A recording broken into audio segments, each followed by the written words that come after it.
ಈ ಪತ್ರಕರ್ತರ ಬಲಯರು ಅಭಿನಂದನೆಗಳು. ಸಂಸದರಾದ ನಳಿನ್ ಕುಮಾರ್ ಕಟೀಲ್ ಅವರು.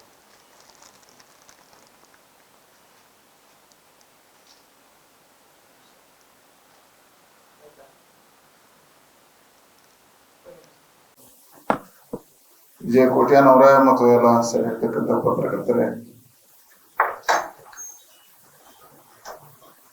ಈ ಜಿಲ್ಲೆಯ ಪತ್ರಕರ್ತರ ವಿಶೇಷತೆಯನ್ನ ಇವತ್ತು ನಾನು ಮನಗಂಡೆ. ಅಧಿಕಾರ ಇದ್ದಾಗ ಕರೆಯುವಂಥದ್ದು, ಸನ್ಮಾನ ಮಾಡ್ತಕ್ಕಂಥದ್ದು ಸಹಜ. ಅದರ ಅಧಿಕಾರವನ್ನು ಬಿಟ್ಟ ಮೇಲೂ ಕರೀತಾರೆ, ಅವ್ರಿಗೆ ಸನ್ಮಾನ ಮಾಡ್ತಾರೆ, ಅವರ ಕಾರ್ಯಗಳನ್ನ ಗುರುತಿಸ್ತಾರೆ ಅಂತ ಹೇಳಿದ್ರೆ ನನಗನ್ನಿಸಿದೆ ನನ್ನ ಪಾರ್ಟಿಯು ಮಾಡದ ಕಾರ್ಯವನ್ನ ಇವತ್ತು ಪತ್ರಕರ್ತರ ಸಂಘ ಮಾಡಿದೆ. ನಿಮಗೆ ನಾನು ಋಣಿಯಾಗಿದ್ದೇನೆ, ಕೃತಜ್ಞತೆಯನ್ನು ಅರ್ಪಿಸ್ತೇನೆ, ಅಭಿನಂದನೆಗಳನ್ನು ಸಲ್ಲಿಸ್ತೇನೆ.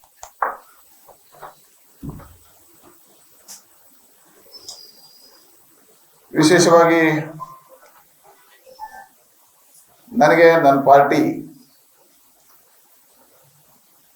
ದೊಡ್ಡದಾಗಿರ್ತಕ್ಕಂಥ ಲೋಕಸಭಾ ಸದಸ್ಯರ ಸ್ಥಾನವನ್ನ 3 ಬಾರಿ, ರಾಜ್ಯದ ಅಧ್ಯಕ್ಷ ಸ್ಥಾನವನ್ನ, ಬೇರೆ ಬೇರೆ ಜವಾಬ್ದಾರಿಗಳನ್ನ ಕೊಟ್ಟಿದೆ. ರಾಜಕಾರಣದಲ್ಲಿ ಒಂದು ಅತ್ಯುನ್ನತವಾಗಿರ್ತಕ್ಕಂಥ ಸ್ಥಾನಕ್ಕೆ ಒಂದು ಕುಗ್ರಾಮದಿಂದ ಬಂದಿರತಕ್ಕಂಥ ಒಬ್ಬ ಸಾಮಾನ್ಯ ಕಾರ್ಯಕರ್ತ ಇದ್ದಿದ್ದಾನೆ, ಮೇಲಕ್ಕೆ ಏರಿದ್ದಾನೆ. ಇದು ಭಾರತೀಯ ಜನತಾ ಪಾರ್ಟಿಯ ವಿಶೇಷತೆ. ಆದ್ರೆ ಇಷ್ಟು ಏರ್ಬೇಕು ಅಂತ ಆದ್ರೆ ನನ್ನನ್ನ ಗುರುತಿಸಿ ಈ ಹಂತಕ್ಕೆ ತಂದವರು ದಕ್ಷಿಣ ಕನ್ನಡ ಜಿಲ್ಲೆಯ ಪತ್ರಕರ್ತರು. ಅದಕ್ಕೆ ಪ್ರಾರಂಭದಿಂದ ಇವತ್ತಿನವರೆಗೆ ನನ್ನ ಬೆನ್ನೆಲುಬಾಗಿ ನಿಂತಿರ್ತಕ್ಕಂಥ ನಿಮಗೆಲ್ಲರಿಗೂ ನಾನು ಕೃತಜ್ಞತೆ ಮತ್ತು ಅಭಿನಂದನೆಗಳನ್ನು ಸಲ್ಲಿಸ್ತೇನೆ. 2009 ನಾನು ಇವತ್ತು ಸಂವಾದದ ವಿಷಯಗಳಿರ್ತಕ್ಕಂಥದ್ದು ನಮ್ಮ 15 ವರ್ಷಗಳ ಅಭಿವೃದ್ಧಿಯ ಕಾರ್ಯ. 2009ರಲ್ಲಿ ನಾನು ಮೊದಲ ಬಾರಿಗೆ ಲೋಕಸಭಾ ಸದಸ್ಯನಾದೆ. ನಾನು ಯಾವುದೇ ಪಂಚಾಯತ್ ಸದಸ್ಯ ಅಥವಾ ಯಾವುದೇ ಇಲ್ಲದೆ ನೇರವಾಗಿ ಸಂಘಟನೆಯಿಂದ ರಾಜಕಾರಣದಲ್ಲಿ ಜನಪ್ರತಿನಿಧಿಯಾಗಿ ಆಯ್ಕೆಯಾಗಿರ್ತೇನೆ. ನಾನು ಪ್ರಥಮ ದಿನ ಲೋಕಸಭಾ ಸದಸ್ಯನಾಗಿ ಮತ ಎಣಿಕೆ ಮುಗಿದ ಮೇಲೆ ಆ ಮತ ಎಣಿಕೆ ಕೇಂದ್ರದಲ್ಲಿ ಪತ್ರಕರ್ತರು ಕೆಲವು ಪ್ರಶ್ನೆಗಳನ್ನ ನಮ್ಮ ಮುಂದಿಟ್ಟರು. ನಿಮ್ಮ ಮುಂದಿನ ಯೋಜನೆಗಳು, ನಾವು ಗೆದ್ದಾಗ ಯೋಚನೆ ಮಾಡ್ತಕ್ಕಂಥದ್ದು 5 ವರ್ಷ, ನಾವು 15 ವರ್ಷದ ಯೋಚನೆ ಮಾಡ್ಲಿಕ್ಕೆ ಆಗುದಿಲ್ಲ. ಆ 5 ವರ್ಷದ ಅವಧಿಗಳ ಯೋಚನೆಗಳನ್ನು ಮಾಡಿ ಆಗ ಇರ್ತಕ್ಕಂಥ ಸಮಸ್ಯೆಗಳನ್ನ ನಾನು ಮುಂದೆ ಇಟ್ಟಿದ್ದೆ.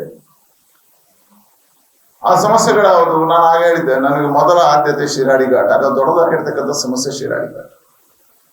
ನಿಮ್ ನೆನಪಿದೆಯೋ ಇಲ್ವೋ ಗೊತ್ತಿಲ್ಲ, ನಿರಂತರವಾಗಿ ಸದಾನಂದ ಗೌಡರು ಈ ಕ್ಷೇತ್ರದಲ್ಲಿ ಸಂಸದರಾಗಿರ್ತಕ್ಕಂಥ ಆ ಕಾಲಘಟ್ಟದಲ್ಲಿ 5 ವರ್ಷ ಇದ್ರು, ನಿರಂತರ ಹೋರಾಟಗಳು ನಡೀತಿತ್ತು. ಯಾಕೆ ಅಂತ ಹೇಳಿದ್ರೆ ರಸ್ತೆಯಲ್ಲಿ ಬಳ್ಳಾರಿಯಿಂದ ಬರ್ತಾ ಇರ್ತಕ್ಕಂಥ ಮೈನಿಂಗ್ ಲಾರಿಗಳ ಸಮಸ್ಯೆ ಇದ್ದಾಗಿ ಇಲ್ಲಿಯ ಜಿಲ್ಲೆಯ ಎಲ್ಲ ರಾಷ್ಟ್ರೀಯ ಹೆದ್ದಾರಿಗಳು ಹಾಳಾಗಿತ್ತು.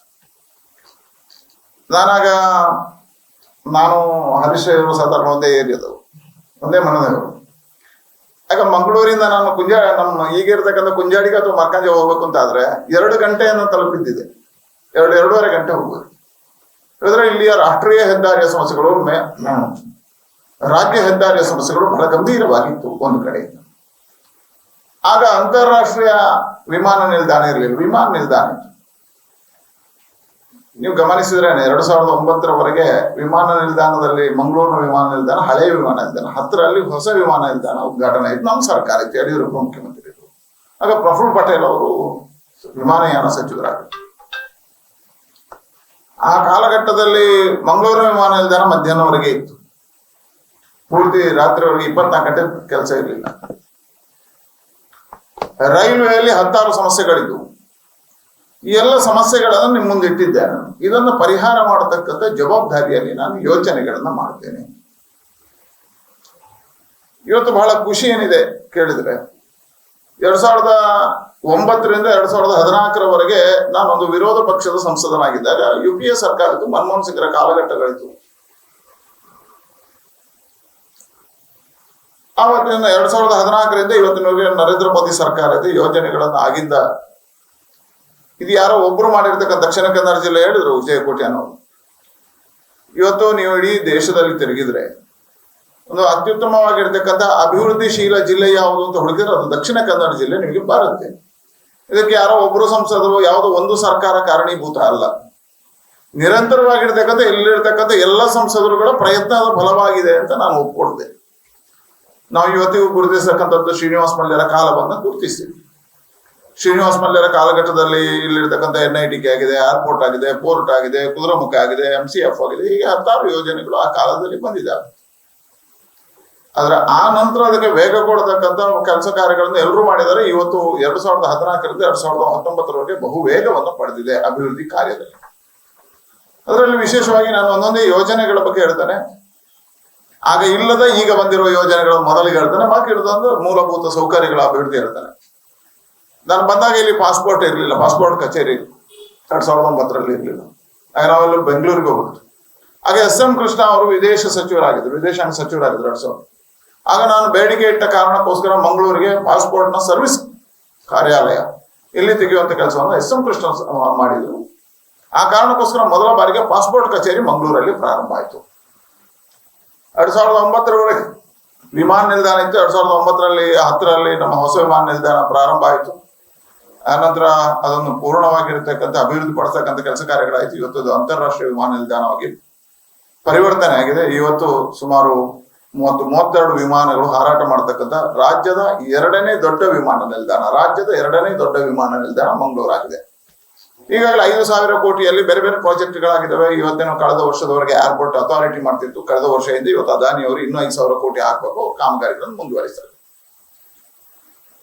ಮಂಗಳೂರಲ್ಲಿ ಕೋಸ್ಟ್ ಗಾರ್ಡ್ ಟ್ರೈನಿಂಗ್ ಸೆಂಟರ್ ದೇಶದಲ್ಲಿ ತೆಗಿಬೇಕು ಅಂತ ಹೇಳಿದಾಗ ಅದು ಕೊಚ್ಚಿಗೆ ಹೋಗಿತ್ತು. ಕೊಚ್ಚಿಯಲ್ಲಿ ಇರ್ತಕ್ಕಂಥ ಕೋಸ್ಟ್ ಗಾರ್ಡ್ ಟ್ರೈನಿಂಗ್ ಸೆಂಟರ್ ಅನ್ನ ಮಂಗಳೂರಿಗೆ ತರಬೇಕು. ನಿರ್ಮಲಾ ಸೀತಾರಾಮನ್ ಆಗ ರಕ್ಷಣಾ ಸಚಿವರಾಗಿದ್ರು. ಕೊಚ್ಚಿಯಲ್ಲಿ ಒಂದು ಸಣ್ಣ ಸಮಸ್ಯೆ ಬಂತು, ಅದಕ್ಕೆ ಜಾಗದ ಚರ್ಚೆಗಳು ಬಂತು ರಾಜ್ಯ ಸರ್ಕಾರ ಮತ್ತು ಕೇಂದ್ರ ಸರ್ಕಾರ. ಆ ಕಾಲದಲ್ಲಿ ನಿರ್ಮಲಾ ಸೀತಾರಾಮನ್ ಮಾತುಕತೆಯನ್ನು ಮಾಡಿ ಅದು ಮಂಗಳೂರಿಗೆ ಒಳ್ಳೆಯದು ಬೇರೆ ಬೇರೆ ಕಾರಣಕ್ಕೆ ಅಂತ ಹೇಳಿ ಅದನ್ನು ಮಂಗಳೂರಿಗೆ ತರತಕ್ಕಂಥ ಪ್ರಯತ್ನಗಳಾಯ್ತು. ಇವತ್ತು ಕೋಸ್ಟ್ ಗಾರ್ಡ್ ಟ್ರೈನಿಂಗ್ ಸೆಂಟರ್ ದೇಶದಲ್ಲಿ ಒಂದು ಇರತಕ್ಕಂಥದ್ದು ಮಂಗಳೂರಿಗೆ ಬಂತು. ಒಂದು ಜನೌಷಧಿ ಕೇಂದ್ರಗಳು ತೆರಿಬೇಕು ಅಂತ ಅನಂತಕುಮಾರ್ ಇದ್ದಾಗ ಹಿಂದೆ ಜನೌಷಧಿ ಪ್ರಾರಂಭ ಆಯಿತು. ಅದಕ್ಕೆ ವೇಗ ಕೊಡತಕ್ಕಂಥ ಕೆಲಸವನ್ನು ಅನಂತಕುಮಾರ್ ಮಾಡಿದ್ರು. ಅನಂತಕುಮಾರ್ ಮಾಡತಕ್ಕಂಥ ಸಂದರ್ಭದಲ್ಲಿ ಮಂಗಳೂರಲ್ಲಿ ನಾನು 100 ಜನೌಷಧಿ ಕೇಂದ್ರಗಳನ್ನು ತೆರೀತೇನೆ ಅಂತ ಹೇಳಿ ನಮ್ಮದೇ ಆಗಿರ್ತಕ್ಕಂಥ ಕೋಆಪರೇಟಿವ್ ಸೊಸೈಟಿ ಮಾತೃಭೂಮಿ ಮುಖಾಂತರ MOC ಸೈನ್ ಹಾಕ್ಲಿಕ್ಕಿತ್ತು. ಆ ಕಾರ್ಯಕ್ರಮಕ್ಕೆ ಅನಂತಕುಮಾರ್ ಬಂದಿದ್ರು. ಮಂಗಳೂರಿಗೆ 100 ಜನೌಷಧಿ ಕೇಂದ್ರಗಳನ್ನು ಕೊಡುವಂತ ಪ್ರಯತ್ನ ಆಯಿತು. ಆ ಸಂದರ್ಭದಲ್ಲಿ ನಾನು ನಿನಗೇನ್ ಬೇಕು ಅಂತ ಕೇಳಿದಾಗ ಒಂದು ಪ್ಲಾಸ್ಟಿಕ್ ಪಾರ್ಕ್ ಅವರೇ ಯೋಚನೆ ಮಾಡಿ ಅವ್ರ ಭಾಷಣದಲ್ಲಿ ಹೇಳಿರ್ತಕ್ಕಂಥ ಪ್ಲಾಸ್ಟಿಕ್ ಪಾರ್ಕ್ ಅನ್ನು ನಾವು ಮಂಗಳೂರಿಗೆ ಕೇಳಿದ್ವಿ. ಅನಂತಕುಮಾರ್ ಅವರು ತೆರಳಿದ ತಕ್ಷಣ ಅದನ್ನು ನಮಗೆ ಸ್ಯಾಂಕ್ಷನ್ ಮಾಡಿ ಇವತ್ತು ಮಂಗಳೂರಿನಲ್ಲಿ ಪ್ಲಾಸ್ಟಿಕ್ ಪಾರ್ಕ್ ಕಾಮಗಾರಿ ಗಂಜಿಮಠದಲ್ಲಿ ವೇಗವಾಗಿ ನಡೀತಾ ಇದೆ. ಈಗಾಗಲೇ 80% ಕಾಮಗಾರಿಗಳು ಮುಗಿದಿದ್ದಾವೆ. ಮೂರನೇದು, ಬಹಳ ಮೀನುಗಾರರ ಬೇಡಿಕೆಗಳಿತ್ತು. ಮೀನುಗಾರಿಕಾ ಜಟ್ಟಿ ಇಲ್ಲ ಮಂಗಳೂರಲ್ಲಿ, ಮೀನುಗಾರಿಕಾ ಜಟ್ಟಿಗಳಿಲ್ಲ. ಹಾಗೆ ಮಂಗಳೂರಿಗೆ ಒಂದು ಮೀನುಗಾರಿಕಾ ಜಟ್ಟಿ ಬೇಕು. ಯಾಕಂದ್ರೆ ಹಿಂದೆ ಪೋರ್ಟ್ ದೊಡ್ಡದಾದಾಗ ಅಲ್ಲಿರ್ತಕ್ಕಂಥ ಜಟ್ಟಿ ಇದನ್ನ ಬದಲಾವಣೆ ಮಾಡಲಾಯಿತು. ಅಲ್ಲಿರ್ತಕ್ಕಂಥ ಮೀನುಗಾರಿಕೆ ಸಮಸ್ಯೆ ಆಯ್ತು. ಇವತ್ತು ಮೀನುಗಾರರ ಬೋಟ್ಗಳು ಜಾಸ್ತಿ ಆಗಿದೆ. ಸುಮಾರು 1,500ಕ್ಕಿಂತ ಹೆಚ್ಚು ಬೋಟ್ಗಳಿದ್ದಾವೆ. ನಿಲ್ಲಿಕ್ಕೆ ವ್ಯವಸ್ಥೆಗಳಿಲ್ಲ ಅಂತ ಹೇಳಿದಾಗ ಮೀನುಗಾರಿಕೆ ಜಟ್ಟಿಗೆ ಇಂದಿರಾ ಗಾಂಧಿ ಅವರು ಪೋರ್ಟ್ಗೆ ಶಿಲಾನ್ಯಾಸ ಮಾಡಲಿಕ್ಕೆ ಬಂದಂತ ಸಂದರ್ಭದಲ್ಲಿ ಮಾತು ಕೊಟ್ಟಿದ್ರು ಅಂತ ಹೇಳುವಂತ ಮಾತುಗಳಿತ್ತು. ಅದನ್ನ ಮಾಡತಕ್ಕಂಥ ಪ್ರಯತ್ನ ಇವತ್ತು ಮೀನುಗಾರಿಕೆ ಜಟ್ಟಿ ಮಂಗಳೂರಲ್ಲಿ ಆಗಿದೆ. ಇದರಿಂದ ಮುಂದಿನ ದಿನಗಳಲ್ಲಿ ಮೀನುಗಾರಿಕೆ ಮಾಡತಕ್ಕಂಥ ಕಾಮಗಾರಿಗಳು ವೇಗ ನಡೀತಾ ಇದೆ. ಮೀನುಗಾರಿಕೆ ಮಾಡತಕ್ಕಂಥ ಬೋಟ್ಗಳ ಮಾಲೀಕರಿಗೆ ಅದೊಂದು ಬಹಳ ಉಪಯುಕ್ತ ಆಗಿರ್ತಕ್ಕಂಥ ಪ್ರಾಜೆಕ್ಟ್ಗಳು. ಹೀಗೆ ಮಂಗಳೂರಿಗೆ ಪೋರ್ಟ್ ಅದು ಇನ್ನು ವಿಸ್ತರಣೆ ಆಗ್ಬೇಕು ಅಂತ ಹೇಳುವಂತ ಕಾರಣಕ್ಕೋಸ್ಕರ ಬೇರೆ ಬೇರೆ ಬೇಡಿಕೆಗಳಿತ್ತು. ನನ್ನ ಹತ್ರ 10 ಆ ಎಲ್ಲಾ ಸ್ಕೀಮ್ಗಳ ಬಗ್ಗೆ ಇದೆ. ನಾನು ಹೇಳಿದ್ರೆ ನಿಮ್ಗೆ ತಡ ಆಗ್ಬೋದು, ಅಥವಾ ಬೇಕಿದ್ರೆ ನಾನು ಅಂಕಿಅಂಶಗಳು ಎಲ್ಲವನ್ನ ಮಾಹಿತಿ ಇಟ್ಕೊಂಡು ಬಂದೇನೆ. ಅದು ನಿಮ್ಗೆ ಬೇರೆ ಬೇರೆ ಕೊಡ್ತೇನೆ. ಯಾಕಂದ್ರೆ ಒಂದೊಂದೇ ಅಂಶಗಳನ್ನು ಹೇಳಿದ್ರೆ ಅದು ಬಹಳಷ್ಟು ಸಮಯ ತಗೊಳ್ಳೋದು. ಅಷ್ಟು ಯೋಜನೆಗಳಿದ್ದಾವೆ. ಪೋರ್ಟ್ನ ಒಳಗಡೆ ಎಷ್ಟು ಕಾಮಗಾರಿಗಳಾಗಿದ್ದಾವೆ, ಪೋರ್ಟ್ ಅಲ್ಲಿ ಏನೆಲ್ಲ ಆಗಿದೆ ಅನ್ನುವಂಥದ್ದು ಇದೆ ಮಾಹಿತಿ. ಅದಕ್ಕೋಸ್ಕರ ನಾನು ಅದನ್ನು ಒಟ್ಟು ಮಾಡಿ ಹೇಳ್ತೇನೆ, ಅಥವಾ ಬಿಡಿ ಬಿಡಿಯಾಗಿ ಹೇಳಬೇಕು ಅಂತ ನೀವು ಮುಂದಕ್ಕೆ ಕೇಳಿದ್ರೆ ಅದನ್ನು ಹೇಳ್ತೇನೆ. ಪೋರ್ಟ್ನ ಒಳಗೆ ಇವತ್ತು ಅಭಿವೃದ್ಧಿ ಮಾಡತಕ್ಕಂಥ ಅಲ್ಲಿರ್ತಕ್ಕಂಥ ನಮ್ಮ ಮಂಗಳೂರಿನ ಪೋರ್ಟ್ ಅನ್ನು ದೊಡ್ಡದು ಮಾಡತಕ್ಕಂಥ ಕೆಲಸ ಕಾರ್ಯಗಳು ಇವತ್ತು ಈಗಾಗಲೇ ವೇಗ ಪಡೆದಿದೆ. ಕಾಮಗಾರಿಗಳು ನಡೀತಾ ಇದ್ದಾವೆ. ಇವತ್ತು ಸುಮಾರು ಕಳೆದ ಸಾರಿ ಪ್ರಧಾನಮಂತ್ರಿಗಳು ಬಂದು ಅಲ್ಲಿ ಸುಮಾರು 4,000 ಕೋಟಿ ರೂಪಾಯಿಗಳ ಕಾಮಗಾರಿಗೆ ಶಿಲಾನ್ಯಾಸಗಳನ್ನು ಮಾಡಿದ್ದಾರೆ. ಇವತ್ತು ಈಗ ಕಾಮಗಾರಿಗಳು ನಡೀತಾ ಇದ್ದಾವೆ. ಹೀಗೆ ಬೇರೆ ಬೇರೆ ರೀತಿಯಲ್ಲಿ ನಮಗೆ ಹೊಸ ಯೋಜನೆಗಳನ್ನ ಕೊಡ್ತಕ್ಕಂಥ ಪ್ರಯತ್ನಗಳು ಆಗ್ತಾ ಇದ್ದಾವೆ. MRPL ಅನ್ನ 2 ಹಂತಗಳಾಗಿತ್ತು. ಇವತ್ತು 3ನೇ ಹಂತದ ಕಾಮಗಾರಿಗಳು ನಡೀತಾ ಇದ್ದಾವೆ. SEZ ಅನ್ನು ದೊಡ್ಡದು ಮಾಡತಕ್ಕಂಥ ಕಾಮಗಾರಿಗಳು ನಡೀತಾ ಇದ್ದಾವೆ. ಹಾಗಾಗಿ ಮಂಗಳೂರಿಗೆ ಅತಿ ದೊಡ್ಡದಾಗಿರ್ತಕ್ಕಂಥ ನರೇಂದ್ರ ಮೋದಿ ಸರ್ಕಾರ ಬಂದಾಗ ಹೊಸ ಪರಿಕಲ್ಪನೆಗಳನ್ನ ಕಂಡ್ರು. 2 ಯೋಜನೆಗಳನ್ನ ಹೊಸದಾಗಿ ಅವರೇ ಯೋಚನೆ ಮಾಡಿಕೊಂಡು ಈ ಸರ್ಕಾರ ತಂದಿರತಕ್ಕಂಥ ಯೋಜನೆಗಳು. ಒಂದು, ನಗರ ಪಾಲಿಕೆಗಳನ್ನ ಅಭಿವೃದ್ಧಿ, ಮಹಾನಗರ ಪಾಲಿಕೆಗಳನ್ನ ಅಭಿವೃದ್ಧಿಪಡಿಸ್ತಕ್ಕಂಥ ಸ್ಮಾರ್ಟ್ ಸಿಟಿ ಯೋಜನೆಗಳು. ದೇಶದಲ್ಲಿ ಮೊದಲ ಬಾರಿಗೆ ವೆಂಕಯ್ಯ ನಾಯ್ಡು ಅವರು ಸಚಿವರಾಗಿರ್ತಕ್ಕಂಥ ಸಂದರ್ಭದಲ್ಲಿ 100 ನಗರಗಳನ್ನು ಆಯ್ಕೆ ಮಾಡಬೇಕು ಅಂತ ಯೋಜನೆ ಮಾಡಿ ಅದರಲ್ಲಿ ಇವತ್ತು ಮಂಗಳೂರು ಮಹಾನಗರ ಆಯ್ಕೆ ಆಗಿದೆ. ಸ್ಮಾರ್ಟ್ ಸಿಟಿ ಒಳಗೆ ಇವತ್ತು ಈಗಾಗಲೇ ಸುಮಾರು 1,000 ಕೋಟಿ ರೂಪಾಯಿಗಳ ಕಾಮಗಾರಿಗಳು ಮುಗಿದಿದ್ದಾವೆ. 1,000 ಕೋಟಿ ರೂಪಾಯಿಗಳ ಕಾಮಗಾರಿಗಳು ಮುಗಿದಿದ್ದಾವೆ. ಅದರ ಜೊತೆಗೆ UGD ಅನ್ನ ಅಭಿವೃದ್ಧಿ ಪಡಿಸಬೇಕು ಅಂತ ಹೇಳೋ ಕಾರಣಕ್ಕೋಸ್ಕರ ನಗರಗಳಿಗೆ ಅಮೃತ ಅನ್ನತಕ್ಕಂಥ ಯೋಜನೆಯನ್ನು ನಮ್ಮ ಸರ್ಕಾರ ಮಾಡಿತ್ತು. ಈಗಾಗಲೇ 200 ಕೋಟಿ ರೂಪಾಯಿಗಳನ್ನು ಅಮೃತದ ಅಡಿಯಲ್ಲಿ ಮಂಗಳೂರು ಮಹಾನಗರ ಪಾಲಿಕೆ ಕೊಟ್ಟಿದೆ. ಸ್ಮಾರ್ಟ್ ಸಿಟಿ ಮತ್ತು ಅಮೃತ ಎರಡೂ ಯೋಜನೆಗಳನ್ನು ಪಡೆದಿರತಕ್ಕಂಥ ಒಂದು ನಗರ ಅದು ಮಂಗಳೂರು ಮಹಾನಗರ. ಹೀಗೆ ಆ 2 ಹಂತಗಳು UGD ಅನ್ನು ಪೂರ್ಣ ಮಾಡತಕ್ಕಂಥ ಕೆಲಸ ಕಾರ್ಯಗಳು. ಎರಡನೇದು ಸ್ಮಾರ್ಟ್ ಸಿಟಿ ಮುಖಾಂತರ ಹೊಸ ರಸ್ತೆಗಳ ಅಭಿವೃದ್ಧೀಕರಣ ಇರ್ಬೋದು, ಪಾರ್ಕ್ಗಳ ಅಭಿವೃದ್ಧೀಕರಣ ಇರ್ಬೋದು, ಹೊಸ ನಗರವನ್ನು ಅಲಂಕರೀಕರಣ ಮಾಡತಕ್ಕಂಥ ಕಾರ್ಯಗಳು ಇವತ್ತು ಸ್ಮಾರ್ಟ್ ಸಿಟಿ ಮತ್ತು ಅಮೃತದ ಅಡಿಯಲ್ಲಿ ಆಗಿದೆ. ಅದರ ಅಡಿಯಲ್ಲಿ ರಬ್ಬರ್ ನಮ್ದು ಪುತ್ತೂರು, ಸುಳ್ಯ, ಬೆಳ್ತಂಗಡಿ ಈ 3 ಪ್ರದೇಶಗಳಲ್ಲಿ ಅದು ರಬ್ಬರ್ ಬೆಳೆಗಾರರ ದೊಡ್ಡದಾಗಿರ್ತಕ್ಕಂಥ ಕ್ಷೇತ್ರ. ಈ ರಬ್ಬರ್ ಬೆಳೆಗಾರರ ಡಿವಿಷನ್ ಆಫೀಸ್ ಅದು ಕೊಚ್ಚಿಯಲ್ಲಿತ್ತು, ಅದನ್ನು ಪುತ್ತೂರಿಗೆ ತರತಕ್ಕಂಥ ಪ್ರಯತ್ನಗಳಾಗಿದೆ. ಕೊಂಕಣ್ ರೈಲ್ವೆ ನಮ್ಮಲ್ಲಿ ದೊಡ್ಡದಾಗಿರ್ತಕ್ಕಂಥ ಬಹಳ ಇರ್ತಕ್ಕಂಥ ಕೊಂಕಣ್ ಅದರ ವಿಭಾಗೀಯ ಕಾರ್ಯಾಲಯ ಕಾರವಾರದಲ್ಲಿತ್ತು, ಅದನ್ನು ಮಂಗಳೂರಿಗೆ ತರತಕ್ಕಂಥ ಪ್ರಯತ್ನಗಳಾಗಿದೆ. ಹೀಗೆ ಒಂದು ಹೊಸದಾಗಿರ್ತಕ್ಕಂಥ ಯೋಜನೆಗಳನ್ನು ತರ್ತಕ್ಕಂಥ ಪ್ರಯತ್ನಗಳಾಗಿದೆ.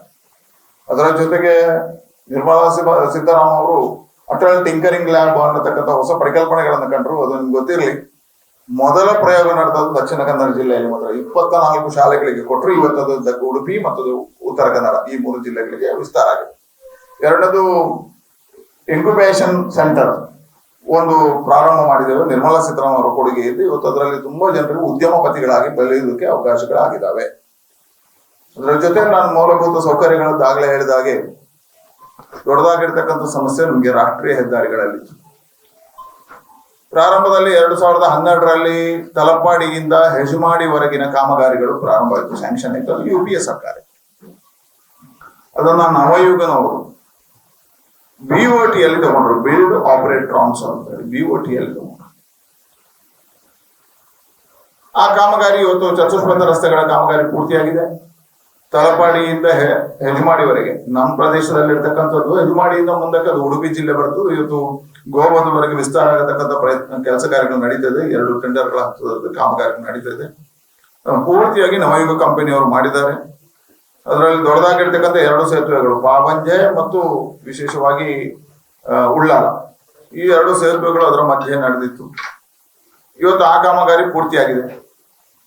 ಎರಡನೇದು ನಮಗೆ ರಾಷ್ಟ್ರೀಯ ಹೆದ್ದಾರಿಯಲ್ಲಿ ದೊಡ್ಡದಾಗಿರ್ತಕ್ಕಂಥದ್ದು ದೇಶದಲ್ಲಿ ಇವತ್ತು ಬೇರೆ ಬೇರೆ ಆಗಿದೆ. ಆದ್ರೆ ಆ ಕಾಲದಲ್ಲಿ ದೊಡ್ಡ ಕಾಂಕ್ರೀಟ್ ರಸ್ತೆ, ಇಡೀ ದೇಶದಲ್ಲಿ ಮೊದಲ ಬಾರಿಗೆ ಪೂರ್ತಿ ಕಾಂಕ್ರೀಟೀಕರಣ ಆಗಿರ್ತಕ್ಕಂಥ ರಸ್ತೆ BC ರೋಡಿಂದ ಅಡ್ಡಹೊಳೆವರೆಗೆ. ಅದು ಸ್ಯಾಂಕ್ಷನ್ ಆದ್ರೆ ದೇಶದಲ್ಲೇ ಮೊದಲದ್ದಾಗಿತ್ತು. ಇವತ್ತು ಬೇರೆ ಎಲ್ಲ ಆಗಿರ್ಬೇಕು, ನನಗೆ ಸರಿ ನೆನಪಿಲ್ಲ. ಆದ್ರೆ ಆ ಕಾಲದಲ್ಲಿ ಅಷ್ಟು ದೊಡ್ಡದಾಗಿರ್ತಕ್ಕಂಥ ರಸ್ತೆ, ಪೂರ್ಣ ಕಾಂಕ್ರೀಟೀಕರಣದ ರಸ್ತೆ ಆಗಿರ್ತಕ್ಕಂಥದ್ದು ಅದು BC ರೋಡಿಂದ ಅಡ್ಡಹೊಳೆವರೆಗೆ. ಮೊದಲಿಗೆ L&T ಅವರು ಏಜೆನ್ಸಿ ಕೊಟ್ಟಿದ್ರು. ಆದ್ರೆ ಒಂದ್ ಸಣ್ಣ ಸಮಸ್ಯೆ ಬೇರೆ ಬೇರೆ ಭಾಗದಲ್ಲಿ ಬಂತು. ಬಹಳ ಕಾನೂನಾತ್ಮಕ ಸಮಸ್ಯೆಗಳು ಇರೋದ್ರಿಂದ ಹೆಚ್ಚು ಉಲ್ಲೇಖ ಮಾಡಕ್ಕೆ ಹೋಗುದಿಲ್ಲ. 2 ಸಮಸ್ಯೆಗಳು, ಅರಣ್ಯದ ಸಮಸ್ಯೆ ಬಂತು, ಎರಡನೇದು ಫ್ಲೈಓವರ್ ಸಮಸ್ಯೆ ಕಲ್ಲಡ್ಕದಲ್ಲಿ ಬಂತು. ಯಾಕಂದ್ರೆ ಮೊದಲ ಬಾರಿಗೆ ಅದು ಬೈಪಾಸ್ ರಸ್ತೆ ಆಗಿತ್ತು, ಮತ್ತೆ ಅದು ಕಲ್ಲಡ್ಕದಲ್ಲಿ ಫ್ಲೈಓವರ್ ಬೇಕು ಅಂತ ಹೇಳಿ ಫ್ಲೈಓವರ್ ರಸ್ತೆ ಆಯ್ತು. ಈ ಕಾರಣಕ್ಕೆ L&T ಅವರು ಅದನ್ನು ಬಿಟ್ಟು ಹೋದ್ರು. ಬಿಟ್ಟು ಹೋದಾಗ ನಂತರ ಮತ್ತೆ 2 ಏಜೆನ್ಸಿಗಳಲ್ಲಿ ಪ್ಯಾಕೇಜ್ ಮುಖಾಂತರ ಆಯ್ತು.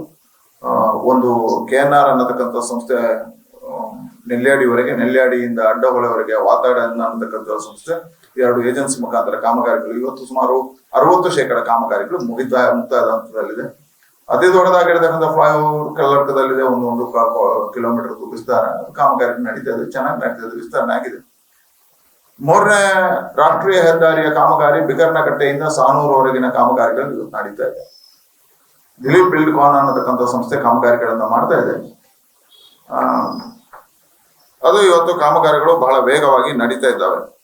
ಈಗಾಗಲೇ ಸುಮಾರು 4,711 ಕೋಟಿ ರೂಪಾಯಿಗಳು ಈ 2 ರಸ್ತೆಗಳಿಗೆ. ಇನ್ನೊಂದು ರಸ್ತೆ ಸೇರಲಿಲ್ಲ, ಅದರಲ್ಲಿ ಸುಮಾರು 1,000 ಕೋಟಿ ಅದು ಇದೆ.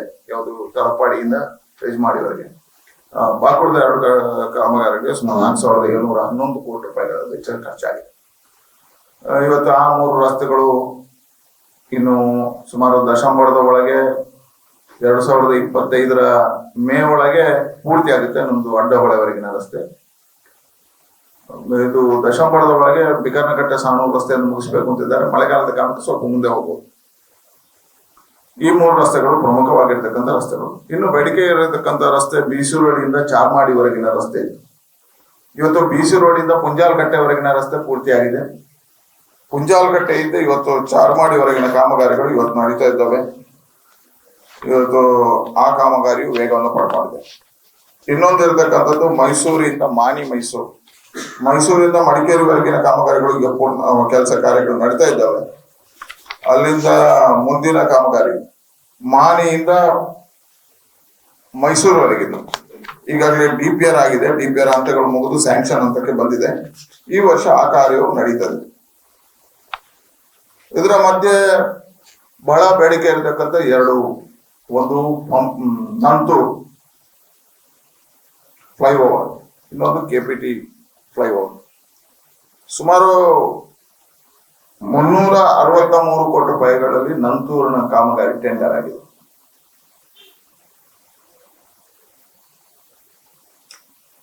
KPTಯ ಕಾಮಗಾರಿಯು ಟೆಂಡರ್ ಆಗಿದೆ.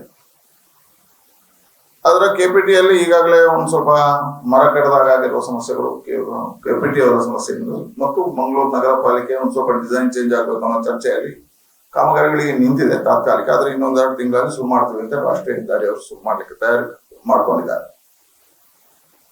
ನಂತೂರ್ನ ಫ್ಲೈಓವರ್ ಬಹಳಷ್ಟು ಚರ್ಚೆ ಮತ್ತು ದಿನ ಇವತ್ತೇ ಇರತಕ್ಕಂಥ ಸಮಸ್ಯೆ. ನಂತೂರ್ನ ಫ್ಲೈಓವರ್ ಬಹಳ ಬೇಡಿಕೆ ಇರತಕ್ಕಂಥ ಟೆಂಡರ್ ಆಗಿದೆ. 6 ತಿಂಗಳಿಂದ ಟೆಂಡರ್ ಪೂರ್ತಿ ಆಗಿದೆ, ಬಂದಿದ್ದಾರೆ ಕಂಪನಿಯವರು.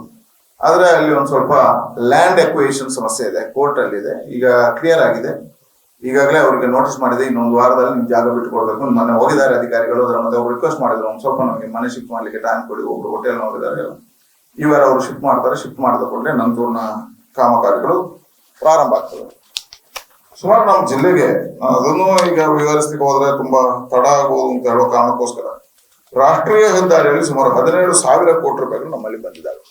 ನೀವೀಗ ನೋಡಿದ್ರೆ ಗುರುಪುರ ಸೇತುವೆ ಕಾಮಗಾರಿ ಆಗಿದೆ. ನೀವು ಪುತ್ತೂರಿಂದ ಯಾರಾದ್ರೂ ಸುಳ್ಯಕ್ಕೆ ಹೋದ್ರೆ 6 ಸೇತುವೆಗಳು ಇವತ್ತು ಪೂರ್ತಿಯಾಗಿದೆ. 6 ಸೇತುವೆಗಳ ಕಾಮಗಾರಿಗಳು ಪೂರ್ತಿಯಾಗಿದೆ. ಅಗಲೀಕರಣ ಮಾಡತಕ್ಕಂಥದ್ದು ಮತ್ತೆ ಯು ಟರ್ನ್ಗಳನ್ನು ಕಟ್ ಮಾಡಿ ತೆಗಿತಕ್ಕಂಥ. ಒಂದು ಸಾರಿ ನಿಮ್ಗೆ ನೆನಪಿದೆಯಾ, ಒಂದು ಆಕ್ಸಿಡೆಂಟ್ ಆಗಿತ್ತು ಮಡಿಕೇರಿಯಿಂದ ಬಂದಾಗ. ಒಂದು ಫ್ಯಾಮಿಲಿ ಒಂದು ನಮ್ಮ ಇದ್ರ ಹತ್ರ ಕುಂಬ್ರದ ಹತ್ರ ಕಾವನ ಹತ್ರ ಒಂದು ಕೆರೆಗೆ ಬಿತ್ತು. ಆ ಕಾರಣಕ್ಕೋಸ್ಕರ ನಾವು ತಕ್ಷಣ ಅದನ್ನು